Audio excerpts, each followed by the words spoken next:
Bismillahirrahmanirrahim. Tes tes tes tes. Bismillahirrahmanirrahim. Assalamualaikum warahmatullahi wabarakatuh. Alhamdulillahi rabbil alamin. Wassalatu wassalam ala man la nabiyya ba'dah, nabiyyina Muhammadin wa ala alihi wa sahbihi ajma'in, amma ba'du. Hadirin hadirat, ikhwah dan akhwat yang dirahmati oleh Allah Subhanahu wa taala. Alhamdulillah, kita bersyukur dan memuji kepada Allah Subhanahu wa ta'ala.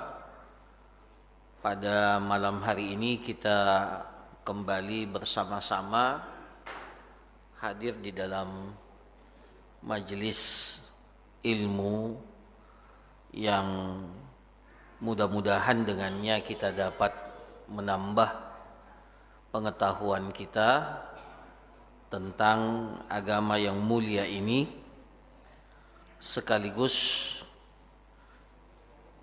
dengannya kita dapat melaksanakan ajaran agama kita ini dengan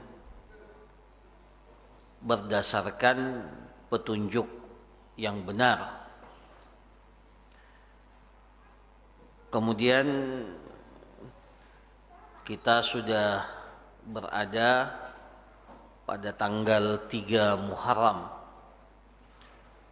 Bulan Muharram ini mengingatkan kepada kita tentang peristiwa hijrahnya Nabi sallallahu alaihi wasallam yang dijadikan sebagai tahun pertama Hijriyah. Ya. Jadi tahun pertama, tahun ke-1 Hijriyah itu ditandai dengan hijrahnya kaum muslimin dari kota Mekah ke kota Madinah, dan itu terjadi pada bulan Muharram. Maka momentum Muharram itu mengingatkan kepada kita, ya, atau pergantian tahun itu mengingatkan kepada kita tentang peristiwa hijrah. Nah, bagi kita sebenarnya, bagi kita hijrah yang paling penting itu bukan lagi hijrah kita berpindah tempat, ya, dari satu tempat yang tidak kondusif kepada tempat yang kondusif. Itu bagi kita tidak berlaku, karena alhamdulillah kita ini sudah berada di daerah, di tempat yang aman, kondusif.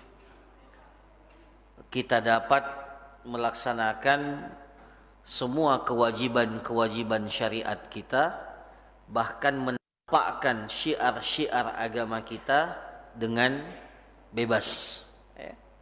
Kita melaksanakan sholat 5 waktu, azan dikumandangkan, tidak ada masalah. Wanita-wanita kaum muslimin, ya, dengan penuh rasa aman menampakkan hijabnya dan seterusnya. Maka dari sisi ini kita tidak lagi perlu untuk berhijrah dalam artian berpindah tempat, ya, dari satu tempat yang tidak kondusif ke tempat yang kondusif.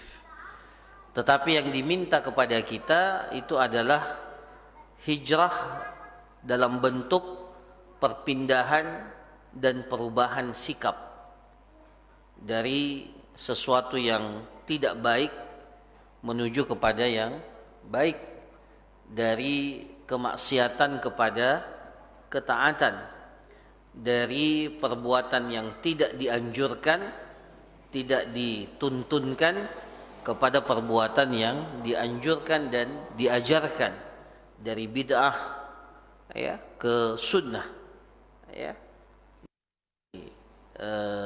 perbuatan-perbuatan yang atau akhlak yang tidak terpuji kepada akhlak yang buruk. Dan itulah salah satu definisi daripada al-muhajir, orang yang berhijrah itu.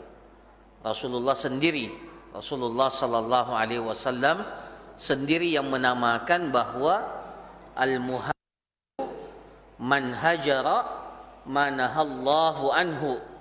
Orang yang berhijrah itu, al-muhajir itu. Siapa al-muhajir itu? Rasulullah mendefinisikan al-muhajir itu adalah man hajara manahallahu anhu, orang yang meninggalkan segala apa yang dilarang oleh Allah Subhanahu wa ta'ala. Maka untuk hijrah dalam makna ini itu dibutuhkan setiap saat, dibutuhkan setiap waktu. Ya, kita perlu menghijrahkan diri kita dari perbuatan-perbuatan yang tidak baik menuju kepada perbuatan-perbuatan yang baik, dari kemaksiatan kepada ketaatan, dan begitu seterusnya. Kita menjaga semangat hijrah ini. Nah, ini para jamaah sekalian, ya, ini mengingatkan kepada kita salah satu momentum hijrah itu. Dan hijrah itu membutuhkan pengorbanan, baik hijrah dalam artian perpindahan tempat, begitu pula hijrah dalam artian perpindahan perilaku, perpindahan sikap, perpindahan perbuatan. Itu membutuhkan pengorbanan, ya. Semua bentuk-bentuk hijrah ini membutuhkan pengorbanan, ya. Dan ya, termasuk diantaranya adalah ya, berhijrah dari perilaku-perilaku yang tidak baik kepada yang baik juga membutuhkan pengorbanan, ya, membutuhkan pengorbanan. Apalagi kalau mau berhijrah itu ke arah yang lebih baik, banyak hal-hal yang di dalam agama kita terkait dengan ketaatan itu tidak sesuai dengan keinginan kita, tidak sesuai dengan selera kita, tidak sesuai dengan nafsu kita, ya. Maka disitulah dibutuhkan pengorbanan untuk mengekang, ya, melawan keinginan-keinginan kita dalam rangka agar kita ini dapat berhijrah secara maksimal. Nah, mudah-mudahan dengan momentum hijrah ini kembali mengingatkan kepada kita betapa pentingnya semangat berhijrah itu selalu kita jaga. Nah, para jamaah sekalian yang dirahmati oleh Allah, pada malam hari ini tema pembahasan kita dalam kitab fikih Al-Muyassar dalam bab muamalat juga berkaitan dengan hajar. Kalau tadi hijrah, kalau ini al-hajar. Ya, al-hajar. Apa itu al-hajar? Al-hajar itu secara bahasa al-mana', yang berarti melarang. Ya, melarang. Secara istilah didefinisikan oleh para ulama kita, al-hajru itu adalah man'u insanin min tasarrufihi fi malihi. Melarang seseorang untuk melakukan satu tindakan terhadap harta yang dimiliki. Jadi melarang seseorang atau membatasi seseorang untuk melakukan tindakan pada harta yang ia miliki. Jadi dia punya harta. Orang ini memiliki harta. Tetapi orang yang memiliki harta ini dibatasi atau dilarang untuk menggunakan hartanya. Nah, itu yang dimaksud dengan al-hajar. Jadi dia dihajar, ya, bukan dihajar, dihajar, dibatasi, dilarang. Ya, al-hajar itu dalam bahasa Arab, ya, artinya apa? Melarang, ya, membatasi. Nah, apa dalilnya? Dalilnya al-hajar ini di dalam Al-Quran, Allah Subhanahu wa ta'ala berfirman, "Wala tu'tus sufaha'a amwalakum janganlah kalian memberikan harta-harta kalian itu kepada sufaha, orang-orang yang tidak becus, orang-orang yang tidak memiliki kecakapan. Ya. Jadi salah satu dari lima hal yang dijaga di dalam Islam, atau yang biasa disebut dengan al-maqasidul khamsah atau al-maqasidul syar'iyyah, 5 tujuan utama yang dengannya syariat agama Islam ini datang. Salah satunya itu adalah hifzul mal, salah satunya itu adalah penjagaan terhadap harta. Ya. Jadi harta ini sesuatu yang berharga yang harus kita jaga, baik dari sisi bagaimana kita mengembangkan harta yang kita miliki, atau menjaganya jangan sampai harta ini terbuang percuma, terbuang sia-sia. Nah, itu kita dilarang. Ya, kita dilarang oleh Rasulullah sallallahu alaihi wasallam. Bahkan di dalam syariat kita ini an idha'atil mal. Kita dilarang untuk menyia-nyiakan harta yang ada. Ya. Jadi kalau ada harta kita, maka harta kita itu harus dijaga. Bagaimana menjaganya? Menjaganya agar jangan sampai terbuang percuma, terbuang sia-sia, tidak dimanfaatkan, atau menjaganya dalam bentuk bagaimana dia diusahakan agar lebih banyak dan bertambah. Nah, agama kita ini melarang, wala tu'tus sufaha'a amwalakum. Kalau sudah tahu bahwa orang itu adalah orang yang tidak becus, orang yang tidak memiliki kecakapan dan tidak memiliki kelayakan untuk mengelola harta, maka kita dilarang untuk memberikan harta itu kepada orang itu. Ya. Kemudian dalam ayat yang lain, dalam surah An-Nisa, ya, Allah Subhanahu wa taala berfirman, wabtalul yatama hatta idza balagun nikah fa in anastum minhum rusyda fadfa'u ilaihim amwalahum wabtalul yatama. Ujilah, ya, ujilah anak-anak yatim itu, ya, berikan kepadanya ujian.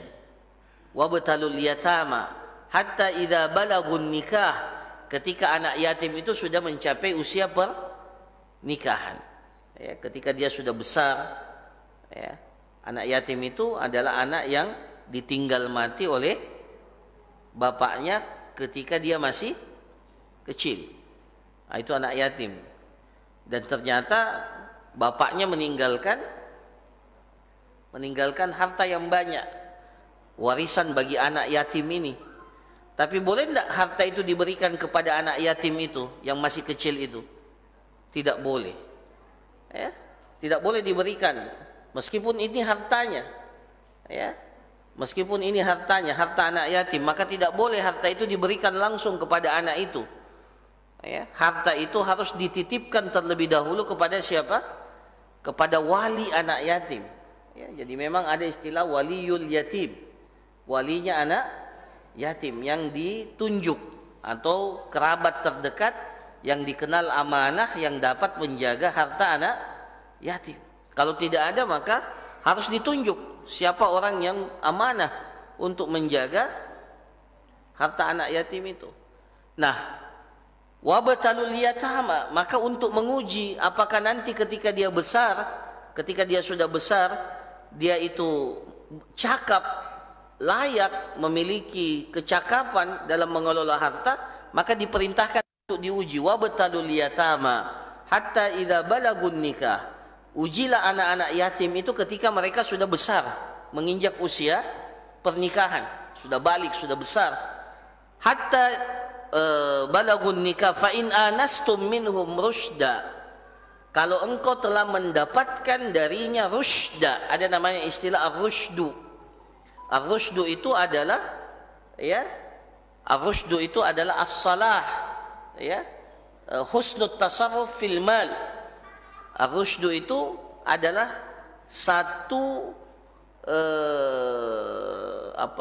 kelayakan, ya, dan kecakapan di dalam mengelola harta. Orangnya namanya Rasyid, ya. Jadi Rasyid itu artinya orang yang memiliki kelayakan mengelola harta. Apa ini maksudnya? Ya tadi kita sudah katakan ada orang yang bodoh, ada orang yang rasyid. Ya, kalau yang bodoh itu namanya sufaha. Ya, jamaknya itu sufaha. Kalau satu orang namanya safihun. Safihun sufaha. Ya.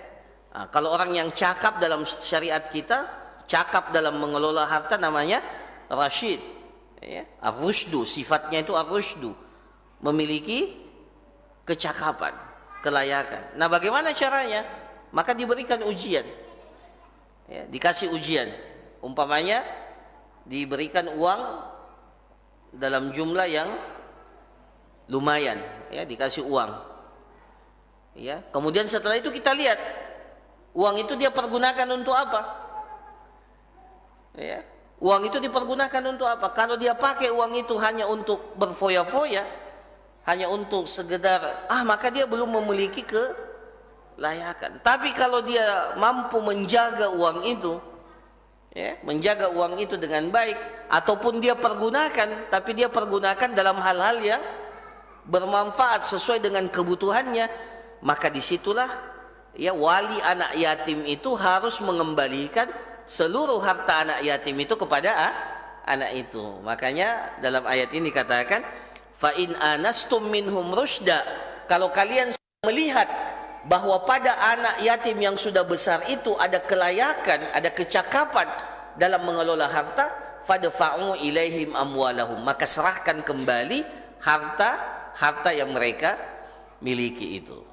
Nah, jadi selama mereka belum layak, belum cakap, maka mereka dalam proses dibatasi. Iya. Dihajar namanya. Ya, berlaku kepada mereka al-hajar. Ya. Bahkan dalam surah Al-Baqarah, fa in kana alladhi alaihi al-haqqu safihan aw dha'ifan aw la yastati an yumilla huwa falyumlil waliyuhu bil adl wastashhidu syahidain min rijalikum. Bahkan dalam urusan berakad, orang-orang yang lemah, orang-orang yang safih, orang-orang yang tidak cakap dalam mengelola harta, itu harus dibantu melakukan akad oleh orang lain.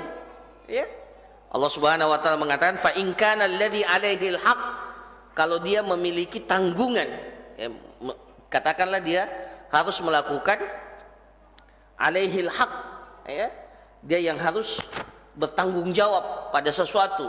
Dia melakukan satu akad, katakanlah akad jual beli atau akad utang piutang, sewa menyewa. Fa in kana alladhi alaihil haq, ya, safihan atau dha'ifan, ternyata orang ini safih, tidak memiliki kelayakan, atau dha'if, orang yang memiliki kelemahan, aw la yastati an yumil, atau dia tidak bisa menuliskan akad itu, maka fal yumlil waliyuhu bil adl, maka yang bertindak untuk mencatatkan akad itu, mengimlakkan akad itu adalah walinya dengan cara yang adil. Nah, bahkan harus disaksikan. Nah, jadi ayat-ayat ini menjelaskan kepada kita betapa Islam ini berhati-hati bahwa harta itu tidak boleh diberikan kepada sembarang orang ketika orang itu tidak memiliki kelayakan. Nah, ini para jamaah sekalian yang dirahmati oleh Allah. Nah, kemudian al-hajar dalam Islam itu ada dua. Al-hajar di sini katakan al-hajru ala naw'aini. Al-hajar itu pembatasan itu ada dua jenis atau dua macam. An-naw'ul awwal al-hajar li maslahatil mahjuri alaihi, melakukan tindakan pembatasan atau pelarangan untuk melakukan tindakan pada harta yang ia miliki untuk kemaslahatan pemilik harta itu. Jadi kemaslahatannya itu kembali kepada siapa? Pemilik harta. Nah, ini berlaku kepada siapa? Ini berlaku kepada anak kecil, ya, as-sabi tadi, anak kecil yang punya harta, seperti anak yatim itu tadi, yang ditinggal mati oleh orang tuanya dan mewarisi harta yang sangat banyak atau mewarisi harta yang banyak. Kemudian as-safi, dua ya, jadi ada 3 jenis yang masuk dalam kategori ini. Dibatasi dia melakukan tindakan pada harta untuk kemaslahatan dirinya. Siapa mereka itu? 3. Anak kecil, as-safi. As-safi itu siapa? Orang yang terbatas akalnya, ya. Yang kalau punya uang dia tidak tahu ini uangnya cepat habis, ya. Atau dia tidak tahu ini uang harus digunakan untuk apa, ya. Untuk apa, ya. Itu safi, ya. Banyak ibu-ibu ya.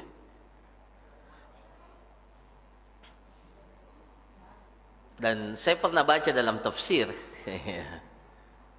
bahwa salah satu yang masuk dalam kategori safih itu adalah para wanita. Ya. Tentunya tidak semua. Kenapa? Rasulullah sudah mengatakan bahwa wanita itu apa? Apa sifatnya wanita? Naqisatu aqlin wa dinin. Akalnya terbatas dan komitmen agamanya itu iya.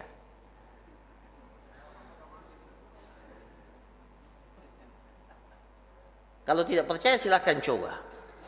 Iya. Ini mohon maaf ya para wanita, bukan berarti menjelek-jelekkan wanita, tidak.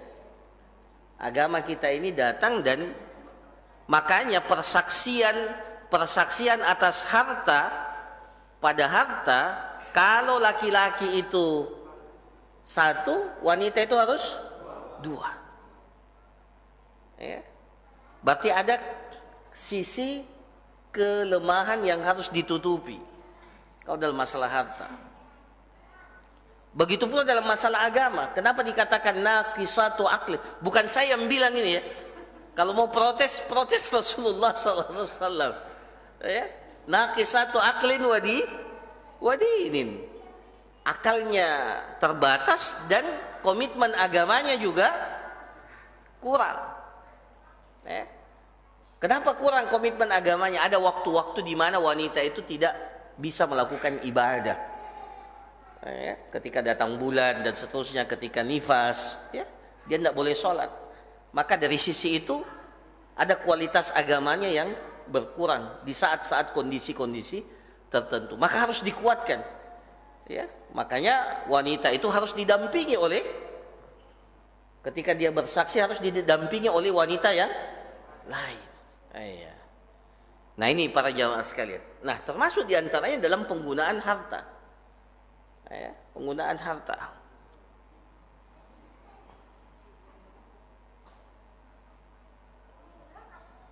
Ya, seorang alim pernah berkata, kalau engkau punya harta, ya, jangan semua hartamu itu kau berikan kepada siapa? Istrimu. Betul tidak itu? Ada yang bilang betul, ada yang malu-malu suaranya. Ya. Karena ternyata ini bukan masuk dalam kategori yang harus diboikot ya, yang harus dibatasi, tidak. Dia tetap diberikan, tetapi diberikan dalam bentuk yang secukupnya, sewajarnya. Jangan juga terlalu apa? Terlalu pelit.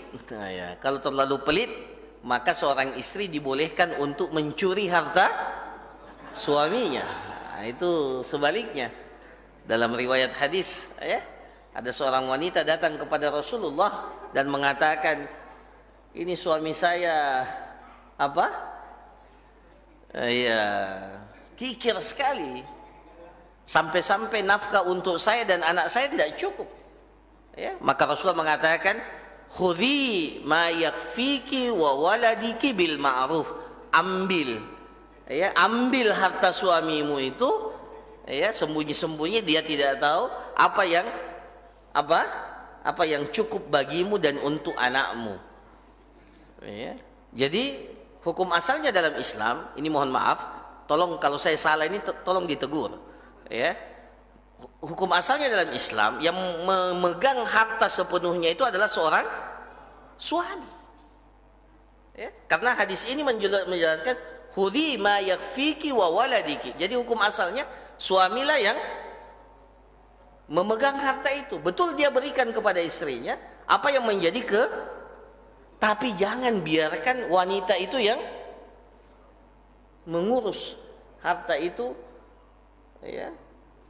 Ustadz, ada banyak manajer perempuan. Iya, banyak. Iya, tapi lebih banyak laki-laki. Ya. Karena adanya keterbatasan itu, dan mohon maaf, wanita itu memiliki emosional yang sangat tinggi. Kadang kalau dia punya uang, lihat sesuatu saja,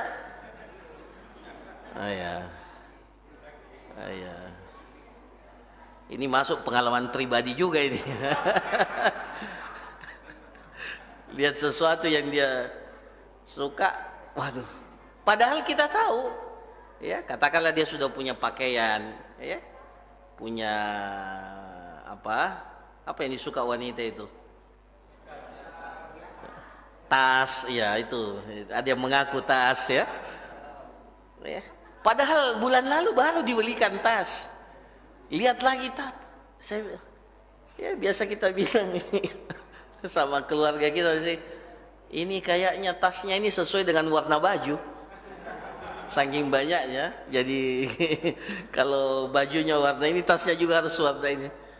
Nah, itu para jamaah sekalian, itu contoh kecil saja bahwa memang harus ada pembatasan itu. Jadi saya ingin mengingatkan para laki-laki, ya, para laki-laki, jadi dua sebenarnya, berikan sebenarnya, tapi jangan juga terlalu pelit. Kalau terlalu pelit, istri Anda diizinkan oleh Rasulullah untuk, ya, bukan mencuri sebenarnya, mengambil haknya. Enggak, kalau mencuri kan kriminal itu. Maksudnya dia diberikan hak untuk mengambil harta yang menjadi haknya dari suaminya. Nah, ini. Kemudian yang ketiga siapa? Al-majnun, orang yang gila. Orang yang gila. Nah, tiga orang ini yang dibatasi tindakannya kepada harta. Nah, itu untuk kemaslahatannya siapa? Kemaslahatan pemilik harta, kemaslahatan anak kecil itu, kemaslahatan orang gila itu, dan kemaslahatan orang yang masuk dalam kategori safih kalau dia memiliki harta. Ya, wala tu'tus sufaha amwalakum. Jangan kalian berikan harta-harta kalian kepada orang yang sufaha. Ini ayat ini diperuntukkan kepada walinya orang sufaha. Jangan berikan, meskipun itu harta mereka, ya, jangan kalian berikan harta itu sepenuhnya kepada mereka. Yang kedua para jamaah sekalian, ada orang yang dibatasi penggunaannya atau tindakannya kepada harta. Di sini dikatakan al-hajru 'alal insani limaslahati ghairihi. Karena untuk kemaslahatan orang lain, bukan untuk dirinya, tapi untuk kemaslahatan orang lain. Seperti apa? Kal hajri 'alal muflis, seperti al-hajar, pembatasan kepada orang yang bangkrut. Ya, al-muflis. Siapa itu al-muflis? Al-muflis itu man kana dainuhu aktsaru min malihi. Orang yang bangkrut itu ketika utangnya itu lebih banyak daripada harta yang dia miliki atau aset yang dia miliki. Itu muflis namanya dalam syariat kita. Utangnya 100 juta. Ternyata setelah dihitung-hitung harta yang dia miliki cuma 10 juta atau 50 juta saja. Maka orang yang berada dalam kondisi ini disebut dengan muflis. Ya. Nah, orang yang muflis itu tidak boleh sembarang. Ya. Tiba-tiba dia mau berbuat baik. Jadi umpamanya seperti saya jelaskan ya. Dia punya utang 100 juta. Sementara hartanya cuma aset dan harta yang dia miliki dinilai sekitar berapa? Cuma 50 juta umpamanya. Nah, tiba-tiba dia mau berbuat baik. Dia katakan, saya berinfak ke Masjid An-Nur 10 juta. Boleh tak? Pengurus Masjid An-Nur tidak boleh terima 10 juta itu. Kenapa? Karena kita tahu ini orang muflis. Ya. Kenapa? Karena ada hak orang lain yang terkait dalam harta yang dia. Jadi kalau hartanya tinggal 50 juta sementara utangnya 100 juta, ini yang 50 juta milik siapa sebenarnya? Milik orang yang memiliki, yang memberikan pinjaman kepada orang ini. Maka orang yang muflis ini tidak boleh melakukan sembarang hal, tidak boleh melakukan tindakan yang dengannya dia mengeluarkan harta. Bahkan meskipun dengan tujuan baik, dia mau pergi umrah, boleh tidak? Tidak boleh dia pergi umrah. Mau ibadah, tidak, dilarang. Anda tidak boleh pergi umrah. Kenapa? Harta Anda ini bukan milik Anda. Sebagian harta ini ada tanggungan orang milik orang lain. Dia mau berzakat, dia mau bukan berzakat. Kalau berzakat jelas tidak boleh, tidak wajib zakat karena muflis ya. Dia mau apa tadi? Sedekah. Dia mau infak. Dia mau wakaf, tidak boleh dia wakafkan. Bayangkan dia punya rumah umpamanya, tapi rumahnya ini setelah dihitung tidak bisa menutupi utangnya, maka dia tidak boleh mewakafkan harta asetnya untuk orang lain. Kenapa? Karena ada keterkaitan, ya, ada tanggungan yang dia miliki, di mana ada hak orang lain pada harta yang dia miliki. Ini juga dalam syariat kita itu dibatasi. Ya, orang yang seperti ini tidak boleh melakukan tindakan pada harta yang dimiliki. Dia harus dibatasi, namanya muflis. Ya. Nah, bentuk pembatasan ini untuk kemaslahatan siapa? Bukan kemaslahatan yang punya harta, tapi untuk kemaslahatan orang lain. Ya. Orang-orang yang memberikan pinjaman. Nah, ini para jamaah sekalian yang dirahmati oleh Allah Subhanahu wa taala. Ya. Sama juga orang yang berada dalam kondisi sakit yang diprediksikan tidak lama lagi meninggal dunia. Yang diistilahkan oleh para ulama kita dengan maradul maut. Jadi dokter sudah bilang ini penyakitnya apa? Sudah kronis. Istilahnya dokter sudah angkat tangan, tidak bisa lagi ditangani. Tinggal tunggu waktunya untuk meninggal dunia. Nah, orang yang menunggu seperti ini itu tidak boleh sembarang melakukan tindakan pada harta yang dia miliki. Dalam kondisi yang seperti ini tidak boleh dia tuliskan wasiat. Saya berwasiat memberikan setengah harta saya kepada Masjid An-Nur umpamanya. Boleh tidak? Tidak boleh. Ya. Tidak boleh. Dia hanya boleh berwasiat, kalaupun itu wasiat, dia hanya boleh berwasiat paling banyak berapa? Sepertiga dari harta yang ia miliki. Sepertiga itu pun sudah banyak. Jadi di atas sepertiga tidak boleh. Berarti dia dibatasi. Kalaupun dia harus berwasiat, melakukan kebaikan wasiat, maka paling banyak itu cuma sepertiga. Di atas sepertiga tidak boleh. Kalaupun dia berwasiat di atas sepertiga, maka wasiatnya itu tidak boleh dilakukan, tidak boleh dilaksanakan setelah dia meninggal dunia. Meskipun dia wasiatkan, dia sampaikan, dia wasiatkan. Ya. Kenapa? Karena pada saat itu dikhawatirkan. Kenapa dikhawatirkan? Karena dikhawatirkan pada saat itu dia memang sengaja melakukan itu untuk atau agar ahli warisnya tidak mendapatkan bagian dari harta yang dia tinggalkan. Itu kalau dia sudah berada dalam kondisi kritis menjelang kematian, maka tidak boleh berwasiat lebih daripada sepertiga harta yang dia miliki. Nah, begitu pula seorang budak. Budak itu juga mahjur alaihi. Dia juga dibatasi tindakannya kepada harta, karena harta budak itu milik siapa? Milik tuannya. Nah, para jamaah sekalian yang dirahmati oleh Allah Subhanahu wa taala, di sini dikatakan ada beberapa hukum ya. Ada beberapa hukum terkait dengan masalah al-hajr ini. Di sini katakan idza ta'adda al-mahjuru alaihi li sigarihi wa nahwi ala nafsin aw malin bi jinayah fa innahu yadhman wa yatahammal ma yatarattabu ala dhalika min gharamah. Ya.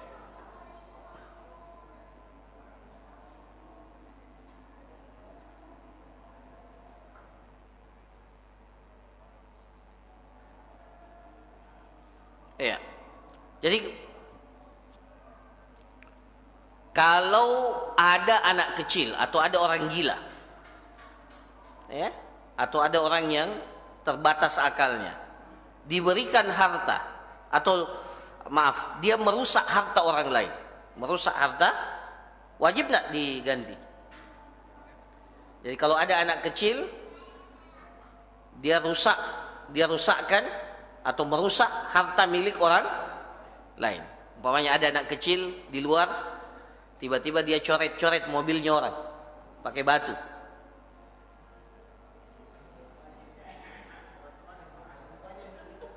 Iya. Wajib nggak dia ganti kerugian itu? Hah? Ya, saya mau cari itu siapa yang bilang tidak wajib. Disuruh nanti anak-anak pergi. Wajib tetap diganti, karena ini masuk dalam kategori melakukan tindakan yang merugikan orang lain. Tapi siapa yang mengganti adalah walinya. Ya, jadi semua tindakan orang-orang yang dihajar itu tadi, ya, karena untuk kemaslahatan dirinya, kalau dia melakukan satu tindakan yang merugikan orang lain, maka dia harus kerugian itu harus diganti. Tapi kalau ada orang yang sengaja memberikan hartanya kepada anak kecil, kemudian anak kecil itu merusakkan harta itu. Pokoknya begini, saya kasih HP ini kepada anak kecil. Kita sudah tahu ini anak kecil. Dia tidak tahu apa, dia belum cakap. Atau dia dikasih uang, anak kecil dikasih uang 100.000. Kemudian dia tidak tahu. Apakah wajib bertanggung jawab? Tidak, karena kesalahan dia. Nah, itu bedanya ya. Jadi beda antara dia yang langsung merusak harta orang lain atau diberikan kepadanya harta yang bermanfaat kemudian dia rusakkan. Nah, yang pertama harus diganti, yang kedua tidak diganti. Kenapa? Karena itu kelalaian. Ya, kita kan sudah dilarang wala tu'tus sufaha amwalakum. Jangan berikan harta kalian ini kepada anak-anak atau orang-orang yang tidak mampu. Nah, hajar bagi anak kecil itu nanti selesai ketika dia sudah berusia balik. Dan balik itu ditandai dengan apa? Balik itu ditandai dengan salah satu daripada tanda-tanda yang disebutkan oleh para ulama. Pertama apa? Keluarnya cairan mani, ya.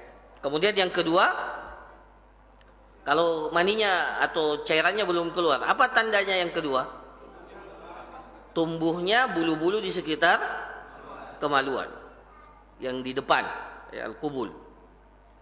Kalau itu enggak ada juga.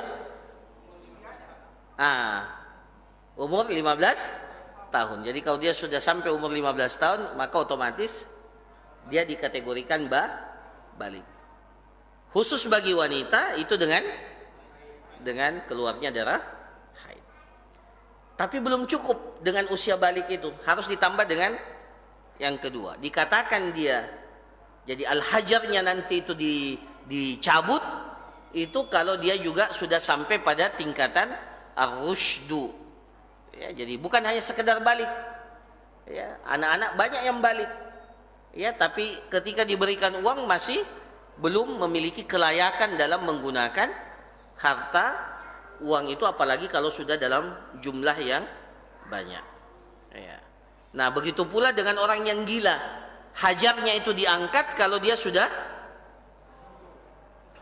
sembuh dan kemudian dia memiliki kelayakan, ya, kelayakan. Adapun orang yang terbatas akalnya atau tidak memiliki kelayakan, tinggal dilihat saja kapan dia sudah memiliki kelayakan, maka boleh diberikan harta yang dia miliki. Nah, pada saat dibatasi, siapa yang mengelola harta mereka itu? Ya, siapa yang pertama? Orang tuanya, ya, bapaknya. Ya, bapaknya lah yang bertanggung jawab untuk mengelola harta yang dimiliki oleh orang-orang itu. Kalau tidak ada bapaknya, kepada orang yang diwasiatkan. Kalau tidak ada bapaknya, maka diberikan hak itu kepada orang-orang yang diwasiatkan. Termasuk diantaranya harta anak yatim. Ya. Nah, boleh tidak orang yang diamanahkan untuk mengelola harta anak yatim, boleh tidak dia mengambil harta anak yatim itu untuk dimakan? Oh, saya dititipi nih harta anak yatim. Boleh tidak diambil hartanya itu untuk dimakan?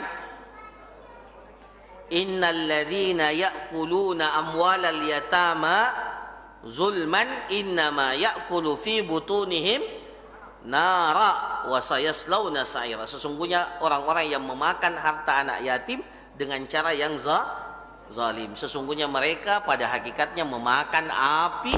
Innama ya'kuluna fi butunihim nara. Mereka pada hakikatnya memakan api yang berada dalam perut-perut mereka, dan mereka akan dimasukkan ke dalam neraka yang sangat panas. Jadi tidak boleh sembarangan. Kalau kita diberikan amanah mengurus anak yatim, maka hati-hati. Boleh diambil dalam batas sewajarnya, ya, yang menjadi kebutuhan orang itu. Ya, jangan, ya, dia butuh HP,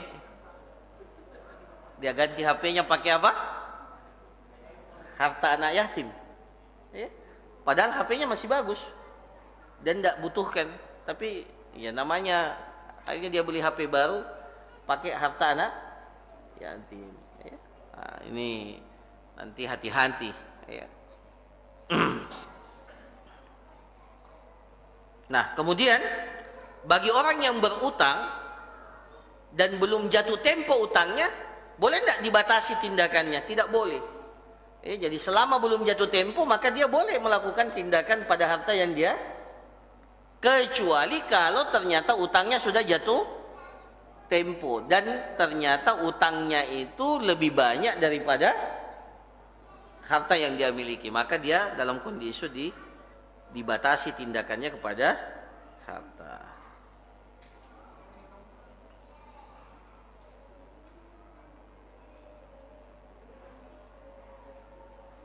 Ya. Nah, bagi orang yang bangkrut ini yang terakhir, bagi orang yang bangkrut, maka hakim, ya, itu berhak untuk menyita harta orang yang bangkrut itu. Jadi siapa yang melakukan tindakan? Hakim, pengadilan, ya, pengadilan yang mengatakan orang ini dikategorikan apa? Bangkrut. Maka semua hartanya itu diberikan kepada pihak pengadilan untuk dieksekusi, ya, kemudian untuk menutupi utang-utang yang dia miliki. Bagaimana cara pembagian utangnya? Ya, itu tergantung nanti dengan besaran, ya, utang masing-masing. Meskipun tidak akan kembali semuanya, tapi setidak-tidaknya dari harta itu dibagi untuk menutupi utang orang tersebut. Ya. Dan disisakan. Ya, jadi kalau orang yang bangkrut itu, apakah semua hartanya diambil? Tidak. Disisakan dari harta yang dia miliki untuk kehidupan kebutuhan hidupnya sehari-hari. Jadi tetap diberikan, ya. Jadi tidak semua disita, tidak semuanya diambil, harus disisakan juga untuk kebutuhan hidupnya. Nah, ini para jamaah sekalian. Saya kira demikian. Ini pembahasan tentang apa? Al-Hajar. Insyaallah pembahasan yang akan datang ini terkait dengan syirkah, ya, kemitraan. Ya, insyaallah nanti kita akan jelaskan pada pertemuan yang akan datang. Sebelum saya tutup, kalau ada pertanyaan saya persilahkan. Ya.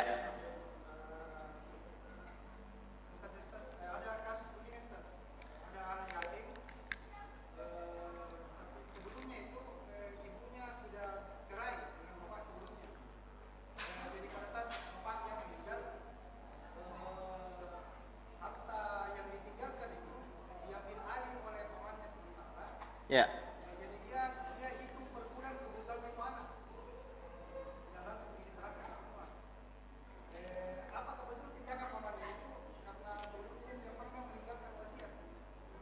Jadi pamannya yang mengambil alih karena ibunya meninggal dunia.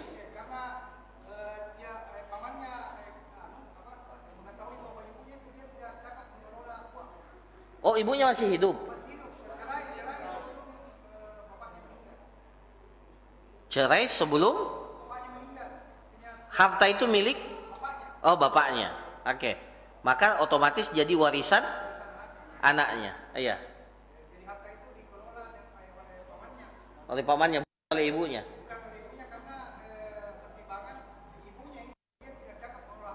Menurut siapa?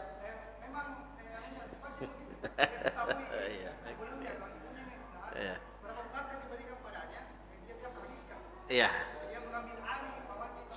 Ya. Ya.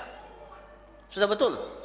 Sudah betul tinggal. Yang pertama, wanita yang sudah diceraikan itu tidak memiliki hak waris. Jadi kalau dia sudah cerai, tidak ada haknya. Iya. Tidak ada hak dari harta warisan yang ditinggal oleh mantan.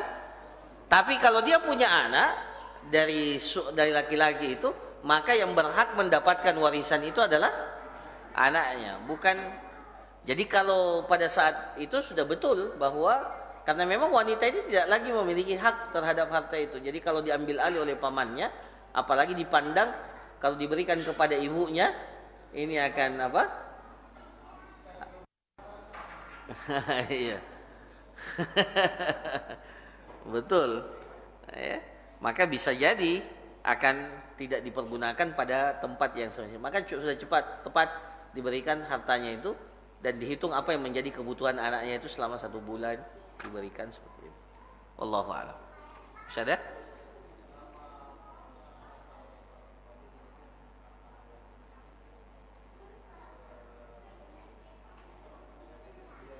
Iya.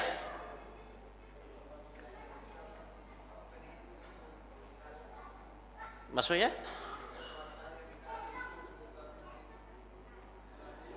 Iya, harus dihitung. Jadi berapa biayanya selama kita kelola itu, nah nanti dihitung. Umpamanya, ini mohon maaf, kita pakai uang kita dulu ya untuk membiayai. Nanti dihitung pada saat ininya. Ya. Dihitung berapa yang digunakan, nanti diambil dari harta yang dimiliki oleh anak yatim itu. Nah, sisanya nanti itu diberikan kepadanya ketika dia sudah besar dan sudah layak memiliki kecakapan untuk mengelola hartanya. Ya. Allahu a'lam. Ya. Silakan.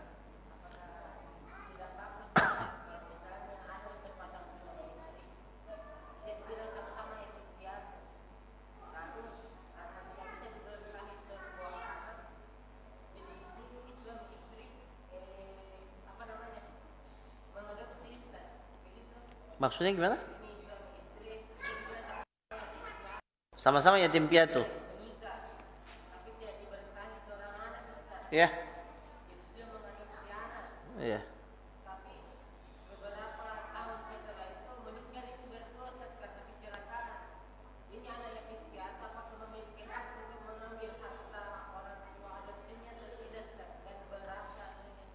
Berapa besarnya?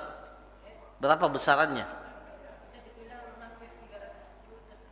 Tidak, maksudnya berapa haknya anak itu? Itu yang ditanyakan. Ya, yang pertama para jamaah sekalian, ini terlepas dia anak yatim atau tidak. Mau anak yatim atau tidak, kalau dia tidak diberikan keturunan, ya sama saja. Mau yatim atau tidak kan sama saja hukumnya. Intinya dia tidak punya pasangan suami istri, tidak punya anak. Kemudian setelah itu ternyata dia adopsi. Iya. Boleh tak adopsi? Boleh saja memelihara anak orang lain, apalagi kalau anaknya butuh ini boleh saja. Yang tidak boleh itu adalah memindahkan nasab. Tadinya Bacok bin siapa? Sangkala, ya. Akhirnya dirubah Bacok bin siapa gitu, yang orang tuanya yang jadi itu tidak boleh, haram hukumnya itu, ya, tidak boleh. Dulu itu Zaid itu namanya Zaid bin Muhammad sampai turun ayat Allah, ud'uuhum li'abaihim, kembalikan, panggil mereka dengan nama orang tua mereka, bapak-bapak. Kembali Zaid bin Harithah, ya. Zaid bin Harithah itulah bapaknya siapa? Usama bin Zaid. Jadi Zaid itu adalah anak yang diadopsi oleh Nabi Sallallahu Alaihi Wasallam, yang kemudian dibatalkan, at-tabanni, namanya dalam bahasa Arab tabanni, itu dibatalkan. Nah, apakah anak hasil adopsi ini berhak dapat warisan? Tidak ada haknya dalam warisan, tapi dia berhak mendapat wasiat. Berapa wasiatnya? Paling banyak sepertiga saja. Jadi kalau umpamanya dia cuma orang tuanya punya 300 juta, orang tua adopsinya 300 juta, maka dia paling banyak cuma dapat berapa? 100 juta. 200 juta itu milik ahli waris yang lain. Tidak ada keluarganya.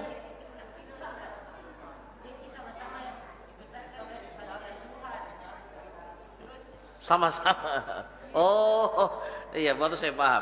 Jadi orang tuanya ini sama-sama anak panti asuhan. Dia tidak tahu siapa orang tuanya. Dia tidak tahu dan tidak ada keluarganya. Merantau. Dan kemudian adopsi anak. Sama-sama tidak ada statusnya semua ini. Iya. Tidak ditahu siapa binnya kan? Iya. Jadi yang pertama, ya boleh saja dia warisi kalau diputuskan oleh pengadilan. Nanti lihat pengadilan yang putuskan, pengadilan agama ini, ya, pengadilan agama. Jadi paling banyak sebenarnya dia dapat wasiat 100 juta. Tapi kalau pengadilan agama melihat bahwa kebutuhan anak ini itu lebih besar dari itu, maka bisa saja semua hartanya itu diberikan kepada. Jadi kembali nanti kepada pengutusan. Dan kalau dalam Islam sebenarnya harta yang seperti ini diserahkan kepada Baitul Mal. Nanti Baitul Mal yang lihat. Ya, Baitul Mal yang lihat ini harta paling maslahat dipergunakan untuk siapa, ya. Nah, saya kira cukup nih. Masih ada ya? Iya.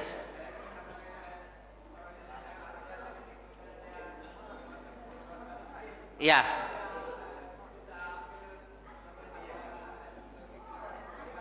Ya.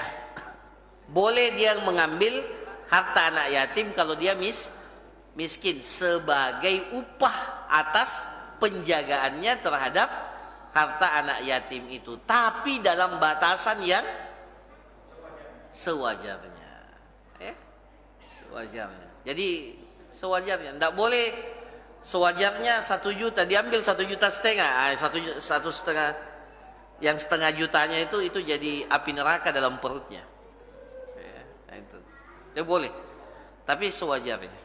Ya, nah. Jadi para jamaah sekalian, hati-hati yang punya panti asuhan, ya. Iya betul, tidak main-main ini. Ya, apalagi antum mengelola atau ada yang mengelola anak yatim itu kan dia minta sumbangan kemana-mana atas nama apa? Untuk anak yatim. Tiba-tiba, HP-nya bagus, padahal proposalnya untuk anak yatim. Jadi hati-hati. Iya. Nah, oke. Silakan.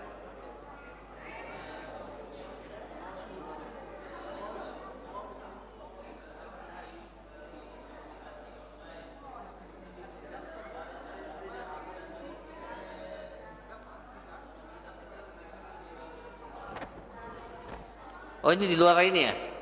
Di luar tema. Apa hukumnya?